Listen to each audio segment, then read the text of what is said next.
Hello travelers, welcome to another edition of Chris's Castle. Today we will be playing D&D one-on-one. Scheduling is really hard in today's world, especially with adult friends. Everyone's busy, they have their own lives and schedules that do not always sync up together very well. The advantage of D&D one-on-one is it's a lot easier to kind of get a session together with you and your player. Just find a time that you guys are both available and make it happen. This time I thought we would try something a little bit different. However, I thought we would try a more freeform kind of theater of the mind gameplay, where I thought I've always wanted to try discovering the game and seeing where we are and letting it kind of develop organically, which I find is a little bit easier when you're doing just two people. If you jump to this timestamp at the end of the video, you'll see my brother and I develop kind of the terms for this game that we want to play, what he finds most interesting in an experience that it's just me and him. We can kind of have it very tailored for his preferences for what he is after. As a jumping off point, I told my brother to look in the DMG and look for some legendary magic items he'd like to maybe interact with, maybe as a goal or maybe as some kind of backstory anchor that he could go forward from. But you'll see at the end of the video, that wasn't really the vibe he wanted to go for. He had a very different idea. So please take a look at that after to see just how that experience was and how we kind of developed something we were both excited to play. So if you want to keep up with us and see where this adventure is going, please remember to like or subscribe or follow, and we'll see you in the next one. Thanks very much, and enjoy the video. Thank you. All right. So, Andrew, we begin the game in a dark, cold, smelly hole. It's like a foxhole or of sorts. Like there's a crater. You feel like there's slanted walls around you made of dirt. And like you can feel it on your fingertips. It's just under your nails. There's this kind of permeating smell just of like decay, sourness, just like a sickly sweet kind of just sour, revolting smell. It just makes you want to vomit. You're on the ground. Your eyes adjust. There's not a lot of light, but things are starting to become clearer. What part of your body hurts the most as you're coming to consciousness again? It's not necessarily anything that hurts right now.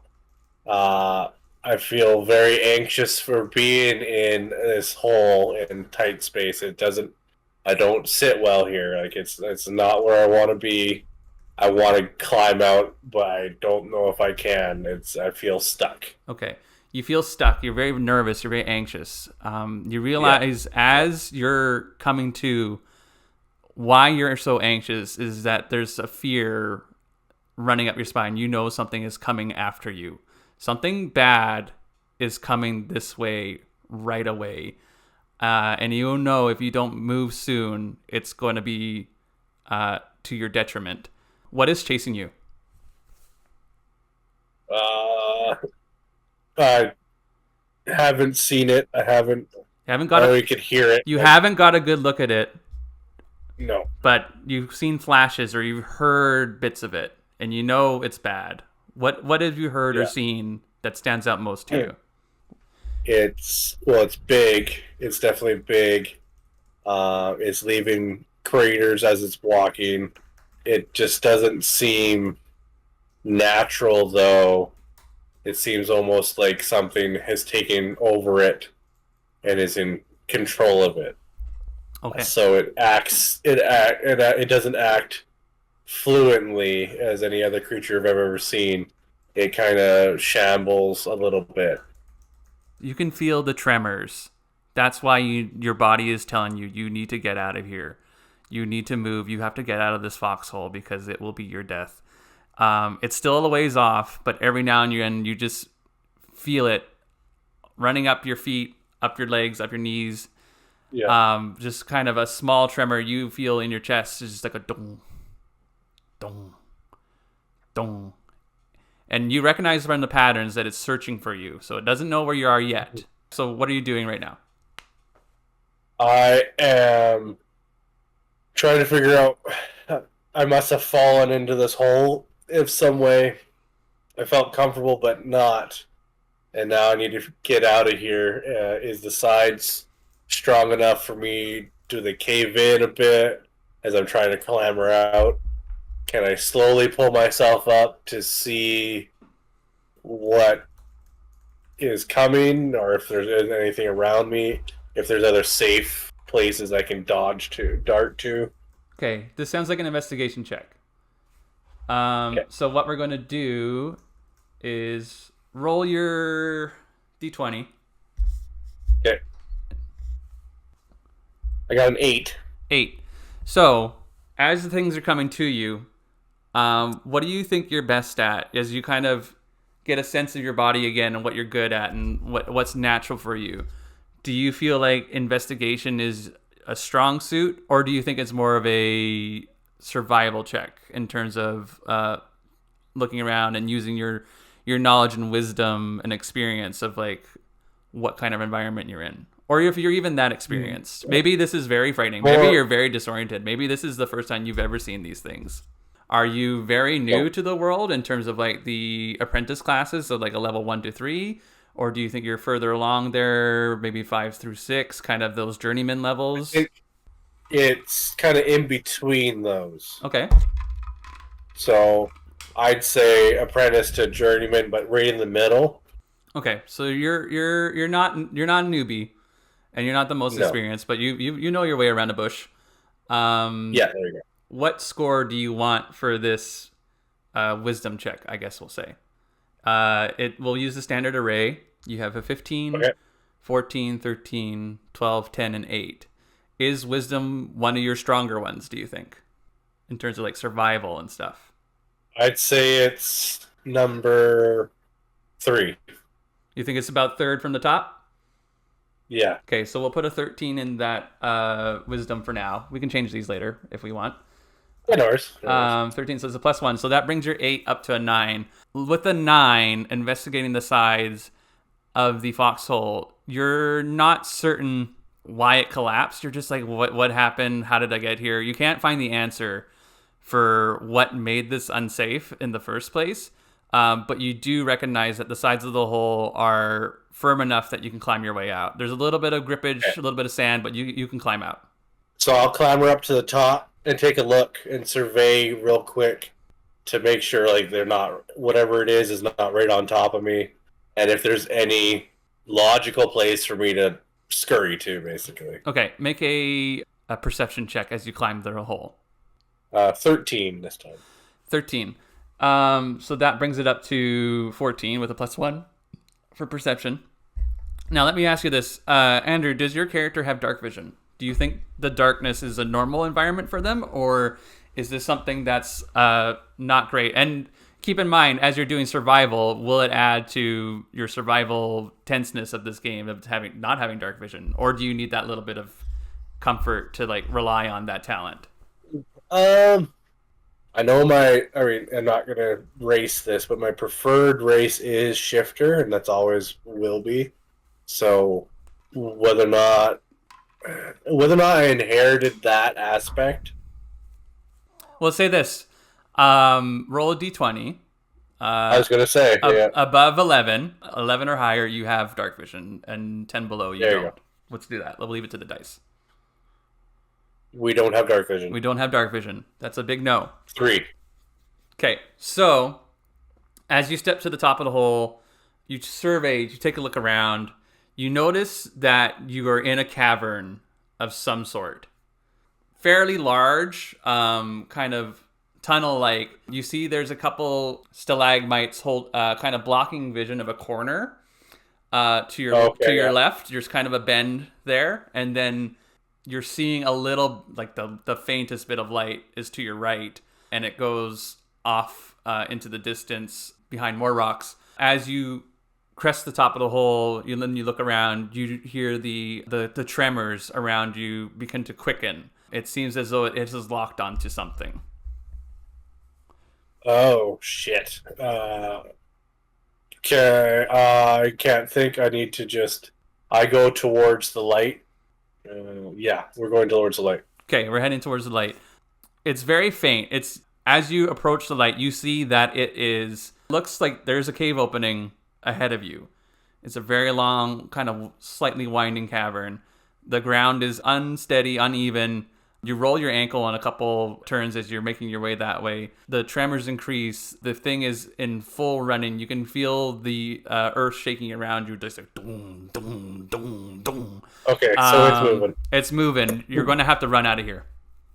Yeah, I'm running. So it something. It obviously sees me or knows where I am. So I'm moving. If I stay, it can see me. It probably can see me in the cave. So I'm gonna sprint for the opening and see what happens. Okay, we're gonna do a chase. Yeah. So just roll your dex, and I'll roll its dex as well. Let me just find some stats for it really quick. Okay, so we're gonna do 3 rolls. I'll go first, and you roll against me. I think that's always pretty fun. Okay. Cool. So, not bad. That's just a 7. So roll against 7 for this part of the chase. 2. 2. So you're still a little bit woozy from when you first woke up. You realize you're so woozy because the smell in here is getting worse. As you get closer to the outside air, it is getting like noticeably more potent in its aroma. It does not smell very good. It's noxious, and it is keeping you back a little bit. It takes you. It's disorientating you. It is disorientating you, and you are just kind of staggered for a moment as you hear the tremors increase in pace, increase in closeness, like dum dum dum dum dum. Make another dexterity check. Okay, that's only a 3. This thing something's keeping it kind of rough. 8. So it's closing in on you. So you put an extra burst of speed. You push off of some stones, really kind of pushing your momentum forward. As you've been going and your legs are pumping beneath you and you're kind of getting to feel your body again, how dexterous do you feel like you are naturally? Do you think it's one of your stronger scores, or do you think it's one of your lesser scores? I think it's one of my stronger scores. Like, it'd probably be number 1. You think it's number 1, so that'll be the 15. Remind me again, what was the roll you just had? You had an 8. 8. Okay. Do you have music on? Because I can't hear any. I don't have any music on. We're just kind of doing this. Okay, cool. Oh, natural. I like it. Yeah, so you feel the strength returning to your legs. You're definitely faster than this thing, whatever it is. Something is giving it a handicap of some sort. There's kind of a feeling it's going to be close, but I can get through it. You got your last roll. I'm going to roll again. That's a 13 this time. You have to beat a 13. And with a 15, you have a +2 modifier this time. So now you need to roll a 12 or higher to beat it. 3. Okay. So as you're running down this hall, the light is shining and it's kind of blinding to you. You're not sure how long you've been underground, but your eyes have not adjusted and you're not ready for what you see before you. Burst into the light outside of the mouth of the cave, and you are in like a swamp or like a tar pit of some sort. There is these very gnarled, sickly looking trees just kind of spiraling outside of the muck, and you see bones just all around this place. It smells awful, and before you can really fully get to grips with what you're looking at, you feel a force slam into the back of you and throw you through the air. Make me a dexterity saving throw. It'd be 15. I rolled a 13. 15. Okay. If we start you at 4th level, that is a +2 bonus for proficiency. If we start you at... Although you might not be proficient with dexterity saving throws, depending on your class. So I guess we'll just take the roll for now. So you succeed the saving throw. You are not caught in the teeth of this enormous skeletal Tyrannosaurus that's looking down at you. You land hard on the ground. You're going to take a certain amount of damage. That's a big hit. That's a really big hit.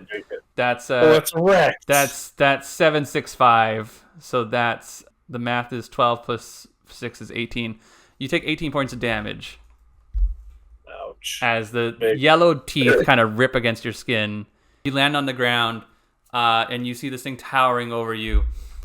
You catch You feel blood kind of running down your neck and kind of spreading to your arm as it kind of drips, and you kind of just settle yourself as this thing is like over you, about to attack you. Let's roll initiative real quick, I guess, is what we're going to go for. Okay, yeah. Okay. 15. 15. He got a 12. So you're going to first send initiative. Skelosaurus Rex. Okay, so you're outside. You can see more of yourself now. What kind of weapons do you have at your disposal? Or do you have some kind of more arcane arts? Do you think you're more inclined? Do I have weapons? Have I been able to get them? Let me ask this in a different way. Okay. You're in this terrible swamp. There's this monster in front of you. Yep. Looking at you, just ready to rip you apart piece by piece. Yep. What is your instinct now? Is your instinct to attack it or evade? Okay, so get away. Evade. I will not be able to do anything to it. I need to get away. Okay. What would be most effective to you? What has been most effective to you in the past in terms of getting away? Just running, disappearing, hiding, casting illusion. What is your normal go-to in this moment? What is your instinct to help you evade? Outrun it to the point of being out of sight, and then mask myself somehow, because I won't be able to outrun it forever. So I need to be able to get to a point where I can hide enough so it would pass. Okay. You're ready to get out of here. Where do you want to run? Do you want to run back into the cave? You want to look for someplace in the swamp to kind of hide behind? Where are you fleeing? So where is it in comparison to... Okay, it's in front of me, probably. The Tyrannosaurus is standing between the cave and you, and then the swamp is to your back. Swamp's to my back. Cave, okay. Cave's obviously big enough for it. Probably duck underneath it and go back into the cave and rely on there being a cove that I can kind of sneak into. You would normally provoke an attack of opportunity. Do you use a disengage action? Yes. Okay, so you use disengage. You're jumping around it. It can't get a bead on you. As you run beneath it, you get a good look at its insides. Looking up at its rib cage, you see this kind of black tar running along its spinal column, and it kind of sticks as it moves. So if one bone tries to move this way, it kind of has to fight itself for a little bit to move that, and then it kind of stretches back into place. Okay. And you hear that as that's happening. Is this something that you think you would have knowledge of, or do you think you would or is this just this you've never seen anything like this before? The black tar looks familiar. Black tar looks familiar. Okay, make a nature check for me.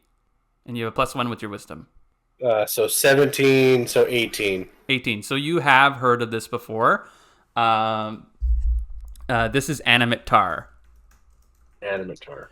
And animate tar, you've been taught in the past, is very sinister. Animals often will fall in the animate tar pits that they attract. The tar pits seem to be their own kind of ecosystem where they attract things to them to capture them, so that when they eventually die inside of them, they can animate their remains to travel and then create new tar pits out there by just killing enough of them that it's trying to spread. You know it's a kind of subclass of ooze, but like a very kind of, it's that kind of edge case of like ooze versus natural occurring kind of thing. Yeah. So you see that and you're like, this is all bad news. So you're running. You still have a movement and a bonus action left. Okay, so I'm zipping underneath it. How far away to the cave entrance? You were just at the entrance when it slammed into you. It threw you about 20 feet. So you've got, how fast do you think you got? You got, normally is about 30 feet. It's very standard. Are you bigger than normal or are you smaller than normal? I wouldn't say bigger than normal. So probably average. Are you, as you get this last look at your skin and in the light, as your eyes have adjusted, are you like furry? Are you scaly? Are you a kind of more human textures? What are you kind of working with? Human textures with a lot of hair. It's very hairy, but like definitely kind of got that human vibe. Okay, Yeah. so you've moved 10 feet into the cave. If you use another move action, you'll get another 30 feet in. So that'll put you about a total of 40 away from the Rex. As you get to the end of that movement, back into the darkness, you have a bonus action left to you. Do you feel like you normally push that bonus action into like a dash? Or is that just not common for you? No, I think I push it into a dash. Okay, so you're some kind. Do you think you're a class with that kind of ability, or do you think maybe not? No, I don't think so. Don't think so. So that's not normal then. No. What you do have that you remember that you do normally do on a bonus action is you have a very valuable, hard to come by healing potion. This is a base 2d4 plus 2.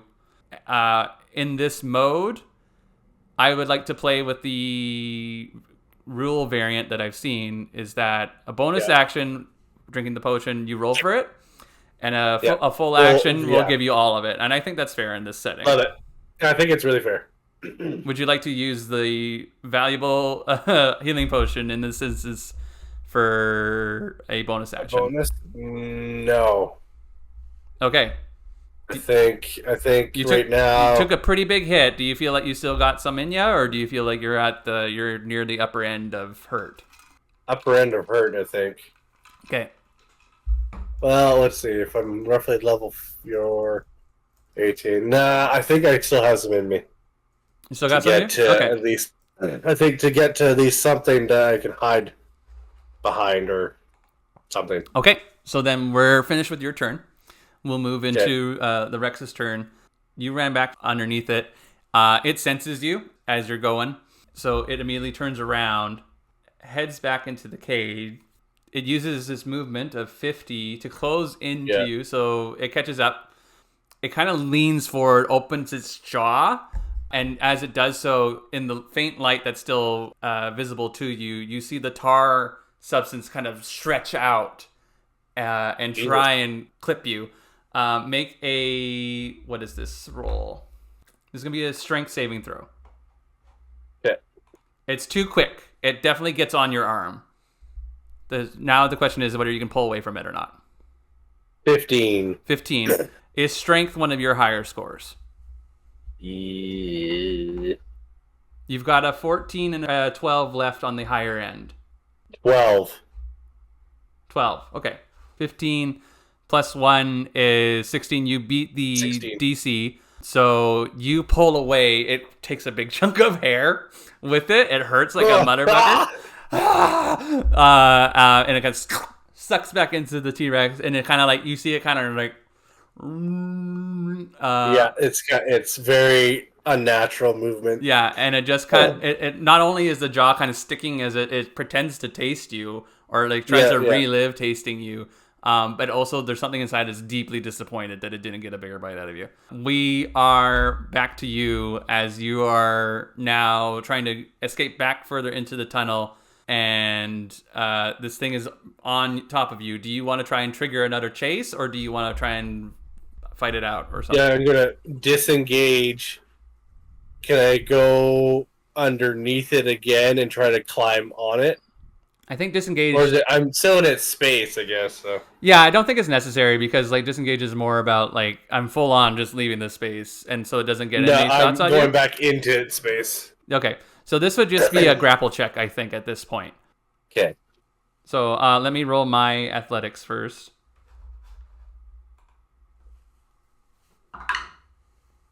That's a nat 20. With the plus 7, this is a 27 grappling check. Andrew, tell me, you can roll it just to see how you do. Okay. 14. That's not terrible. 14. 14 plus 1 is 15. Still missing by a wide amount, but tell me how this goes bad, Andrew. You've kind of tried to shuck and juke this Tyrannosaurus skeleton. Yeah. And like try and climb on top of it. What has gone wrong here? It seems like there's something about this thing that you hadn't accounted for which has led to it getting the upper hand on you. What about this skeleton Tyrannosaurus was you were not expecting and has got the best of you? The tar is more intelligent, I think, than we really can understand. The tar is more intelligent than you thought it was. You get a handhold on the tail to try and climb up, and immediately as you try and reach up for the next one and pull yourself up, you feel the tar has grabbed your hand and where you kind of pressed it on its tail. And as you're looking at it, kind of going, what the heck is this? The tar dislodges one of the vertebrae from the tail and smacks you in the face. And it kind of, it's not trying to capture you. It's just trying to get you off of it because it recognizes what you're doing is bad. It does not want you to do what you're trying to do. There's something about this that it needs to, that like it's trying to defend. So we're still on your turn. That was your action to try and climb it. So that has failed. You still have movement left and you still have a bonus action. So, cave behind me still at this point, or if I move kind of towards behind the T-Rex now. You've got the entrance back at your back, and the T-Rex is in front of you. You've kind of got its back to you. Movement and bonus.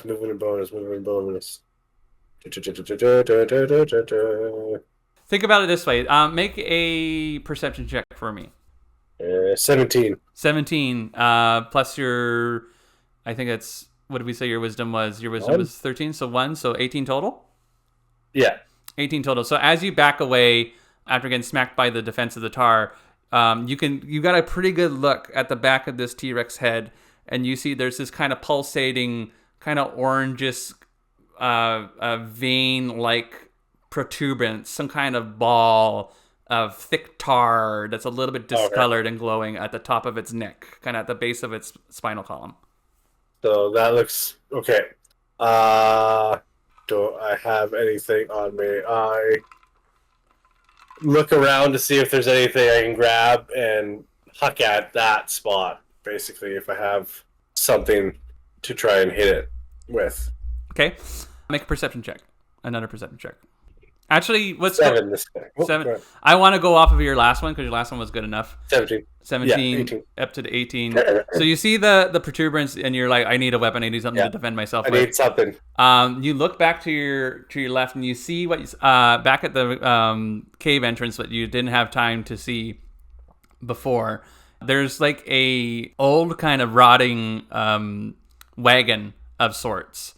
Inside of this wagon you see discarded shoes, old backpacks that have been rifled through and turned inside out, rusted items and swords and a few weapons kind of just lying there. Okay, so that'll be my bonus action to look around. I will move in that.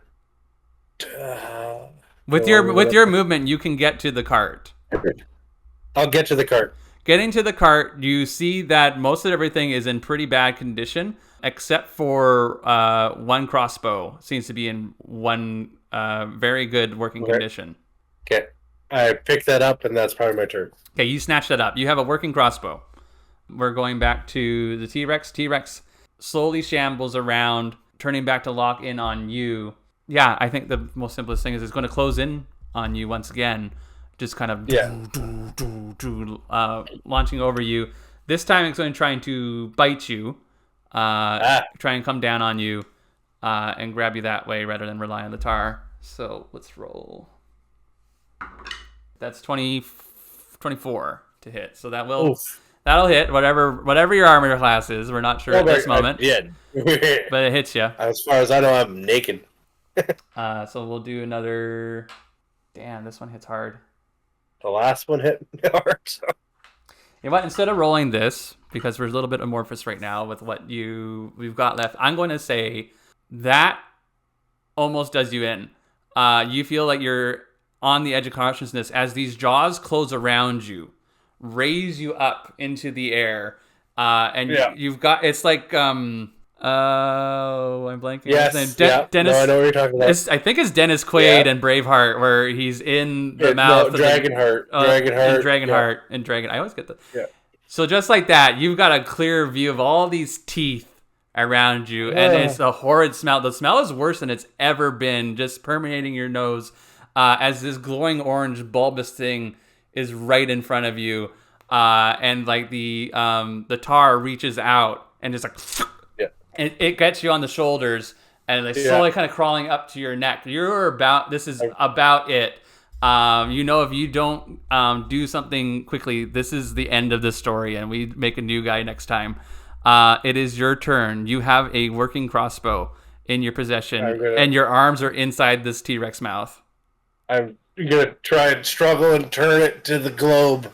Okay. And you almost like point it right in it. You don't have a bolt, by the way. I don't have a bolt. Oh fuck! What are you gonna use for a bolt? I'm gonna grab a tooth.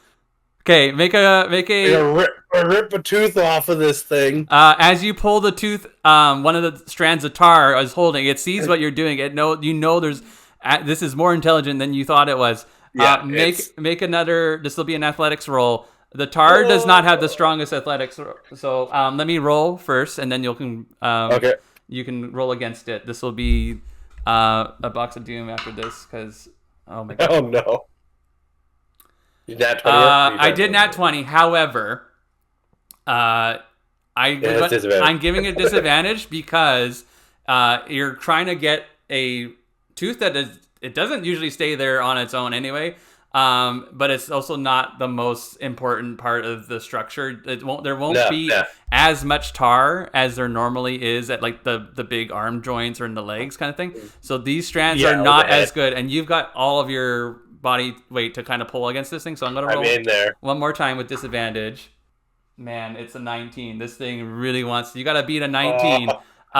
So yeah, what is your strength right now, Andrew? We said it was 12. 12. You need it. +1. You need a 18 or more. Oh my god! In this moment, is there something that you would normally rely on for help as a adventurer or as a person in this walk of life? Do you feel like something is missing in this equation? Do you feel like there's something that's normally by your side, giving you aid or assistance as you're making your way through the wilds or finding your way through things? Is there some kind of companion that might normally be around? Yes, there would be. So hone in on that. Do you see them as more of a person, or are they more of an animal type friend that you've been around with a long time? Maybe perhaps a pet that you grew up with? Animal, yeah. Animal. Is this animal... Okay. You go for it. So this animal was also, if I'm going back to where we're getting away from something, was imprisoned with me, if anything, and it was able to escape at the same time I did, but then we got separated. Let's say. Okay, you've been separated from your companion. You notice who is missing, Andrew? Is this like a dog type thing or a wolf type thing, or maybe more of a more exotic type of animal? More exotic. I would like to say, yeah. I'm just going to call it Terra. Terra, okay. What would we know most about Terra? Or what comes to mind when you think of Terra? Mobile is more or less. Mobile? Yeah, fairly mobile.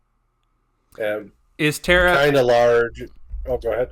Is Terra like a mobile, semi-large, medium-sized dinosaur? Yeah, I'd say so. Okay, are we thinking like a hadrosaur or more like a raptor or something along those lines? I was thinking a hadrosaur. Parasaur was in mind. Parasaur. Which do you like better? Parasaur. Okay, so this is a parasaur. They're the same thing, but... Okay. So, you are straining against this tooth and this tar. The skeleton isn't crushing you. It's already bit down with as much force as it can muster in this form. And the danger is more that the tar is slowly climbing you, and it's making a go for your brain. As you're struggling against the tooth, it's just not giving, and you can see like its lights out for you. All is lost when suddenly there is a tremor of force, and you are shaken loosely. There's a yank with your arm on the tar. You take a look down. You can see at the bottom of your eye, Terra the parasaur has lunged at this T-Rex. Has found you seemingly lost in the shadows of the cave as well, and it has kind of gone from a chalk block on the skeleton, and it momentarily distracts it, giving you advantage on the roll. So you're still got a 19 DC, but you get 2 bites at this apple. So roll it one at a time and let us know. You need 18 or higher. 9. 9, so that's a 10. 10's a fail. 4. 4. So not quite.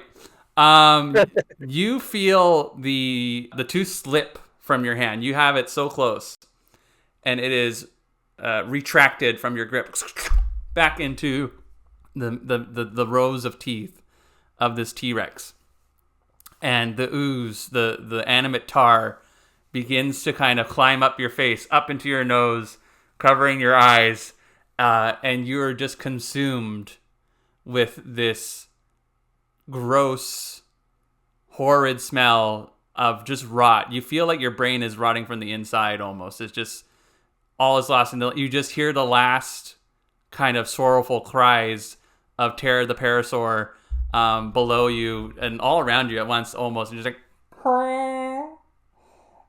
Yeah. And we'll kind of fade to black from there. And we'll end the session there. And if we Cool. want to try and continue again with the adventures of this nameless hero, we can figure it out. Yeah, I don't feel he's dead. He does not have to be. The game does not have to end here. No, I don't think he's dead. I think this is more or less he got recaptured again. I like that. Recaptured. So if you don't mind, let's take this 10 minutes and we'll stop at 9. And we'll just do a debrief. Sure. How was that for you? What did you think of that experience so far? That was great. That was awesome. Yeah, I really liked that. Thank you so much for playing. Is there anything I could improve on before next time? Or no, that was good. Something you're after? So. No? Okay. Well, no, we're good. We're good there. If that's it, I'll end the video there. And me and you'll keep chatting. But thank you so much for playing. No, I don't know what we'll call this segment in the future. Right now I have it as like D&D 1-on-1, but it could also be D&D from the ether. It could be, I don't know. We'll see. But it's definitely a theater of mine at this point. But I'll try and make it a little bit more interesting as we go along. Yeah. And if anyone's listening, thank you very much for listening. Bye-bye.